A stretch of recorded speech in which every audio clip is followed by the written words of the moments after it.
Encontros com o Futuro, hoje com um convidado muito especial, Yuri Marinho, sócio-diretor na Icon Soluções Ambientais. Encontros com o Futuro, Yuri, é uma iniciativa que aproxima o setor privado da academia, tem apoio da Prime, que é o braço de universidades da ONU, do Pacto Global, da SPM, das Eurocâmaras, da PwC, do Conselho Regional de Administração e da ABERJ. Eu sou Matthew Church, diretor do World Observatory. Muito bem-vindo, viu? Obrigado, Matthew. É um prazer muito grande estar aqui.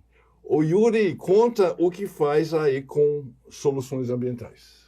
E um pouco da sua história, legal. Por favor. A Econ é uma empresa, então nós somos da iniciativa privada, e a gente trabalha com soluções ambientais, como está no nome, e soluções climáticas. Então, é uma instituição que vem para apoiar clientes no seu caminho de descarbonização, para apoiar clientes para preparar estudos ambientais, entender os seus impactos na natureza, os seus impactos na água, na biodiversidade, enfim, nas florestas, e como cumprir a legislação ambiental, como conseguir as certificações, enfim, como prestar contas para a sociedade. Esse é o nosso trabalho.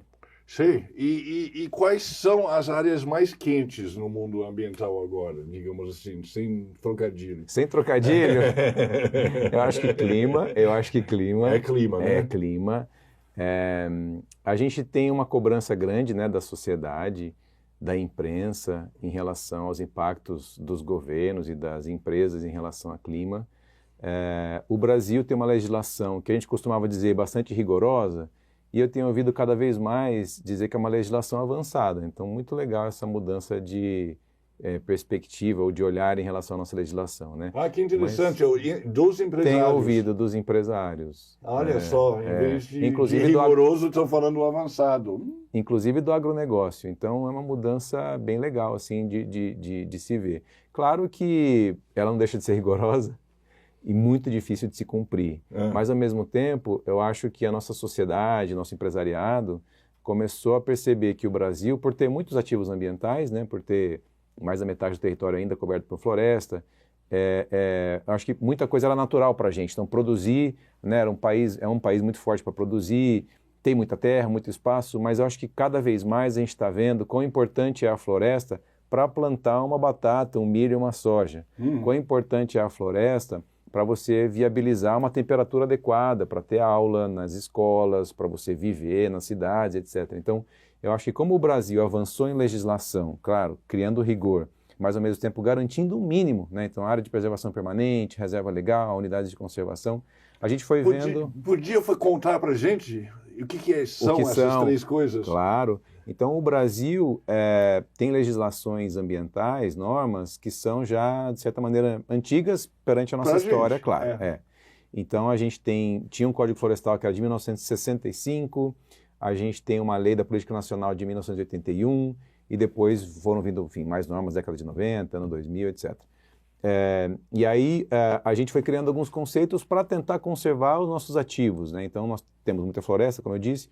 Como é que a gente conserva a floresta e permite, por exemplo, uma atividade agropecuária, mineração, permite o traçado de uma estrada, uma usina hidrelétrica? Então o Brasil começou a prever normas para conservar um mínimo. Então a gente tem o conceito de reserva legal, é uma parte de uma fazenda, de uma área privada ou pública que fica intocada, para ali viverem os animais, para a gente ter biodiversidade, para ter estoque de água, nascentes, etc. E aí ela varia de 20% a 80% da propriedade, né? O Brasil, conforme o bioma, né? Conforme o bioma e o lugar no país, exato. Então o Brasil é um dos poucos, se não o único país que tem esse conceito de reserva legal. E aí na beira dos rios, nos topos das montanhas, em áreas muito inclinadas, a gente tem a área de preservação permanente, que você tem que permanentemente preservar, com outros olhares. Então, se é muito declive, provavelmente ele vai ter erosão, você não vai conseguir fazer alguma atividade, é melhor ter uma vegetação. Topo de morro, de certa maneira, para conservar a água da chuva e ela poder depois escoar.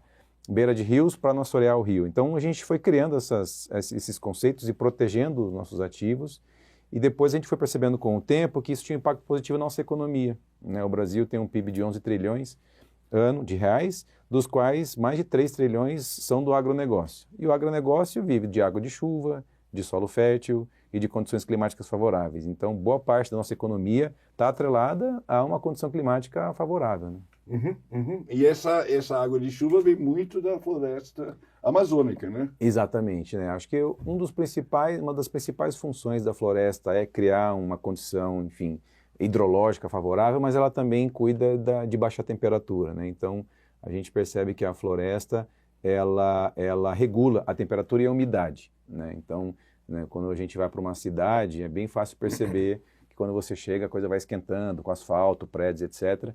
Se você sai de um bairro, aliás, se você vai para um bairro com um pouco mais arborizado, você já sente a queda Sim, da temperatura. sim. E quando você entra numa floresta, você sente ainda mais a queda da temperatura e você sente a umidade, um cheiro diferente, então tudo isso é a floresta, né? Sim. O Yuri, nós vamos ter a COP do Clima daqui a umas 2 semanas dessa gravação aqui em Belém do Pará. Uhum. E você me disse que você e sua empresa vão para lá. O que vocês vão fazer lá? Quando a gente vai para a COP, Não é seu primeiro COP? não, já fui em algumas. Sim. Gostaria de ter ido em muitas, Ah. mas já fui em algumas. Quando a gente vai para fora do Brasil, a gente olha primeiro a cultura local para aprimorar a nossa visão de meio ambiente, né? Porque a gente está acostumado com o Brasil. Tá. Mas quando você vai para um país que é num deserto, ou num país, uma região muito quente, ou num país que vive de gás, de petróleo, a visão que se tem em relação à mudança climática é muito diferente, né? E a gente precisa assimilar esses olhares e essas perspectivas para a gente ter um discurso que faça sentido, né? Porque o sistema da ONU é baseado em consenso, a mudança climática ela é transfronteiriça, a sociedade global ninguém manda em ninguém, em tese. Sim. Em tese. Então você precisa dialogar, né?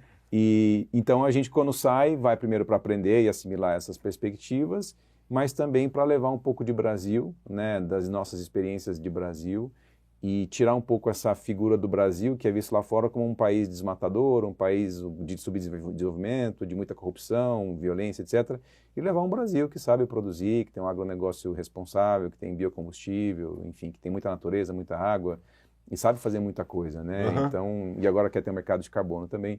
Então, a gente vai para isso e para gerar negócios também para os nossos clientes e para a nossa empresa. Então é uma troca, né? Bastante coisa assim de aprendizado, mas também a gente quer carregar uma mensagem, colocar ali, mostrar um Brasil que acaba não chegando em muitos lugares, né?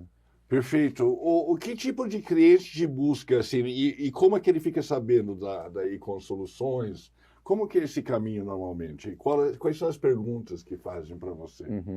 Olha, a gente costumava atender mais o mercado privado, brasileiro e multinacional, mas a gente expandiu nos últimos anos para atender a cooperação internacional. Então, você tem filantropia internacional, bancos de desenvolvimento, braços da ONU que contratam serviços. A gente começou a prestar serviços para essa cooperação internacional e para governo brasileiro, licitações, né? Então, a gente tem atuado para empresas, para cooperação internacional, para governo e, às vezes, para academia, quando a academia lança uma concorrência, né? uma licitação, enfim. Então a gente tenta estar em todos Vocês esses formulam espaços. licitações em áreas sensíveis? A gente concorre, né? A gente concorre quando o Estado abre uma concorrência pública. Sim. Aí a gente dá a nossa proposta, às vezes é o melhor preço, às vezes é preço com técnica, então a gente concorre com as outras instituições nessas licitações, nessas concorrências públicas, né? Sim. Com empresas, normalmente é uma cotação, então abre ali, faz um convite para a gente e às vezes ganha o melhor preço, às vezes é melhor preço e técnica, às vezes é uma contratação estratégica de algo que só a gente sabe fazer, a gente acaba não concorrendo. Então são diferentes modelos assim de concorrência e para a gente mostrar que a gente existe, a gente tem explorado bastante as redes sociais, né, que tem um público mais jovem, muito sedento por soluções climáticas, muito sedento por descarbonização e coisas do tipo. Mas, claro, tem de tudo. Também tem negacionistas, também tem quem, enfim, não exatamente olha para isso. E a gente tenta fazer um processo um pouco de educação, compartilhar informações, mostrar que a gente existe. A gente também busca fazer diálogos com nossos clientes em eventos, e inclusive lá na COP a gente tem vários eventos em que nós somos organizadores, e a gente também vai nas Semanas do Clima, que são eventos grandes que têm crescido, tem em Nova York, tem em São Paulo, tem na China, tem em Londres, e tem mais alguns, então a gente vai para essas semanas, né? E aí clima acaba entrando em carbono, biodiversidade, estudos como todo financiamento, então você fala clima, mas são vários negócios ao mesmo tempo. Então a gente vai para esses lugares promover diálogo e imprensa também, né? A gente tenta dialogar também bastante com a imprensa para, enfim, cada vez mais pessoas e instituições saberem que a gente existe. Sei, como fonte. Como fonte, Perfeito. Yuri, a impressão, eu acho que se tem, em pelo menos algumas áreas da sociedade, é que a transição climática está lenta. Uhum. Que nós estamos atrasados. Sim. Eu li a notícia muito triste no outro dia que já passamos do turning point, do tipping point, do ponto sem volta, dos recifes de corais em águas tropicais. Uhum. Você concorda com isso? E quais são as melhores soluções para o clima, no seu entender? Eu acho que quando você vai nas COPs, ou quando você lê um relatório do IPCC, né, que é um órgão de cientistas que faz publicações de tempos em tempos, nenhum indicador é bom. E quando a gente assinou a Convenção do Clima, junto com outras convenções, né, o Brasil sediou ali, aí os países assinaram a Convenção do Clima, a Convenção de Diversidade Biológica, Combate à Desertificação, essas 3 mais famosas, né? Uhum. E isso foi mais de 30 anos atrás, né? De lá para cá, tirando 92. 92. Isso, o Rio 92. Rio 92. Isso. De lá para cá, de 1992 para cá, tirando na pandemia, nós nunca reduzimos emissões, a gente nunca melhorou nenhum indicador de nada, né, dessas convenções. Então, acho que a humanidade ela vai caminhando para um sentido bem desafiador, mas outros temas a gente conseguiu enfrentar. Então, por exemplo, a gente conseguiu, de alguma maneira, controlar a emissão de CFC, né? Não é exatamente uma grande dor de cabeça mais. Sim. Que é do buraco de ozônio. Exato, é isso, tá? Exato. A gente tem um material que se chama amianto, a gente usava muito isso no mundo inteiro e conseguimos dar uma segurada, era bem prejudicial. Alguns tipos de óleo que a gente também não utiliza mais. Então, algumas coisas a humanidade conseguiu enfrentar, resolver. Tem um tratado interessante no oceano, inclusive. Tem um tratado para transporte marítimo, tem para plástico, tem alguns tratados interessantes, mas é muito difícil, né, você sair do business as usual, você sair do tradicional, porque tem uma grande economia ali por trás, né? Então, por exemplo, o maior problema nosso climático é energia, né, que ainda está muito baseada em combustível fóssil, e é 75% do nosso problema, sim, né, sim. Pegando no mundo. Não no Brasil, mas no mundo, sim. 3/4 do problema é isso. Mas para a gente sair disso é muito difícil, porque você tem muita gente ao redor do planeta que consegue fazer coisas ali relevantes, como, por exemplo, pegar um barco e ir de uma comunidade a outra com uma latinha de gasolina, né? Então, ou seja, isso é acessível, isso é democrático, isso viabiliza transporte, comunicação, saúde, chegar um médico, chegar um dentista, levar o filho em algum lugar. Como é que você vai colocar um barco elétrico ali, de repente, né? Ou você mudar aquele modal? Então, o que nós chegamos agora é, para a humanidade, o maior nível de eficiência que a gente já conseguiu nesses séculos, mas, ao mesmo tempo, é o maior nível de emissões, né? Então, não é nada simples você mudar. E eu acho que em relação à biodiversidade, a mesma coisa, né? E a biodiversidade é uma morte muito difícil de ser detectada, porque muita coisa é invisível, né? Então, o clima, a gente ainda sente o calor ou o frio, muita chuva, pouca chuva, tempestade, vento, a gente consegue sentir.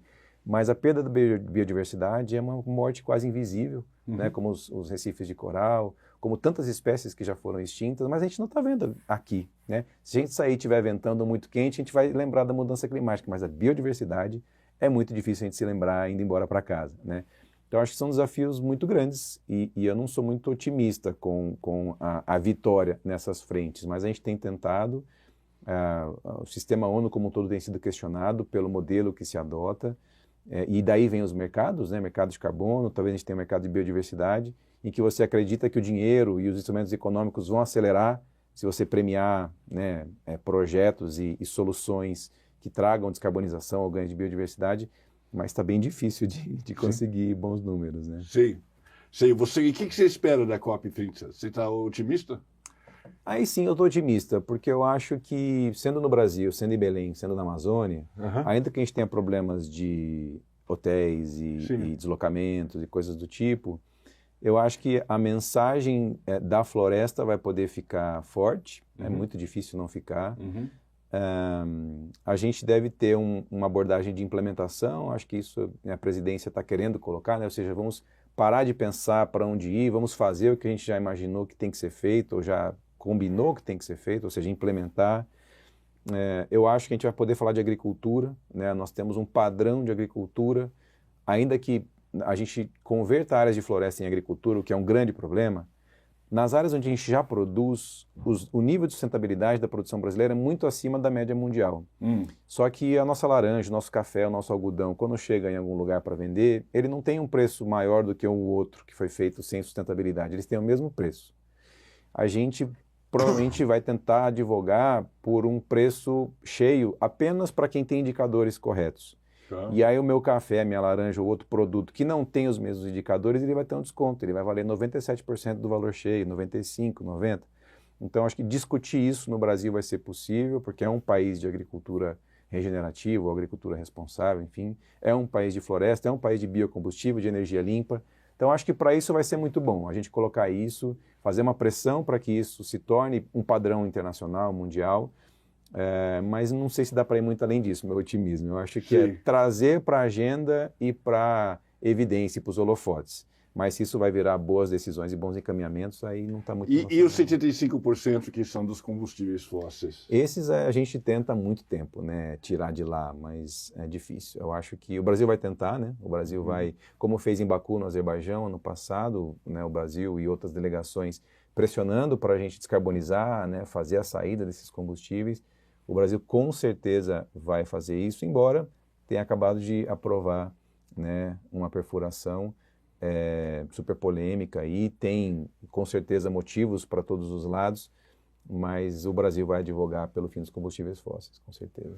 Ô Yuri, me diz uma coisa, se eu fosse dá uma dica para quem é estudante de faculdade hoje, o que eles deveriam estudar se eles quiserem... Eu conheço muita gente jovem que quer entrar, que vem me perguntar como que eu faço para entrar na área do clima, ou do ambiente, ou eu quero trabalhar com isso, eu quero ajudar, eu quero dedicar minha vida profissional a isso, como pelo jeito você fez, né? Sim. O que eles deveriam estudar? Olha, eu acho que o clima ele tem espaço para várias áreas, né? Então, se esse aluno ele é de biologia, ele vai ter muito material, por exemplo, para trabalhar com biodiversidade, para trabalhar em projetos de estudos, de campo, enfim, tem muito campo em trabalhos climáticos. Se é um aluno de administração, economia, ele vai olhar para números, ele vai pensar na gestão de uma empresa ou de um projeto, financiamento climático, enfim. Então ele vai poder olhar para números e pensar como é que esses números se deslocam para projetos de descarbonização e soluções de descarbonização. Se é um aluno de exatas, ele vai ver muita equação, e nas metodologias de projetos de carbono e nos cálculos de emissões é muita equação, muito número. Que mais? Se é um aluno de gestão pública, de relações públicas também, porque você tem sempre interação entre empresa e sociedade, entre países. Então, para muitas áreas, né, para muitas áreas do conhecimento e cursos aí de uma universidade, vai ter oportunidade em clima. É uma ciência muito interconectada, interdisciplinar, e aí eu acho que dentro do mercado você vai poder escolher, né? Você vai estar no mercado privado, você pode estar dentro de uma empresa que é emissora de gases, que causa impactos ambientais e está tentando reduzir esses impactos e essas emissões. E aí você vai poder fazer parte da jornada dessa empresa para reduzir seus impactos. Se você é de uma consultoria, você vai ser um externo a essas empresas, mas você vai ajudar a acelerar, fazer estudos, enfim, se dedicar como um consultor, como um prestador de serviço. Se você é governo, vai ter os mesmos desafios, as cidades e os campos no mundo inteiro. A cidade, o que tem que ser feito? As cidades, elas são grandes emissoras, né? Elas são grandes emissoras de gás de efeito estufa. O nosso carro, nossos ônibus, o metrô ainda é elétrico, mas a depender da geração da energia pode ser um emissor. O ar-condicionado, que a gente está aqui, né, ele consome energia, que também teve que ser produzida e eventualmente teve emissões. Então, as cidades são grandes emissoras e é onde a gente concentra a maior parte da população mundial. Então, boa parte do problema, de fato, está nas cidades. E a cidade é gerida por um prefeito, dentro de um estado que é gerido por um governador, dentro do país que é gerido por um presidente ou de uma presidente. Então, o setor público tem grande responsabilidade e ele nem sempre tem todos os instrumentos necessários para tomar as melhores decisões. Vai precisar de estudos, de gente capacitada, de engajamento com o setor privado, de dinheiro, de investimento, enfim. Então é muita coisa que se precisa para gerir, né, um município, um estado, um país. Então cuidar do futuro, cuidar do clima, tem muito futuro. Tem muito futuro, tem muita oportunidade. Yuri, muito obrigado. Obrigado, viu? mestre. Sensacional, muito bom. Obrigado. Viu?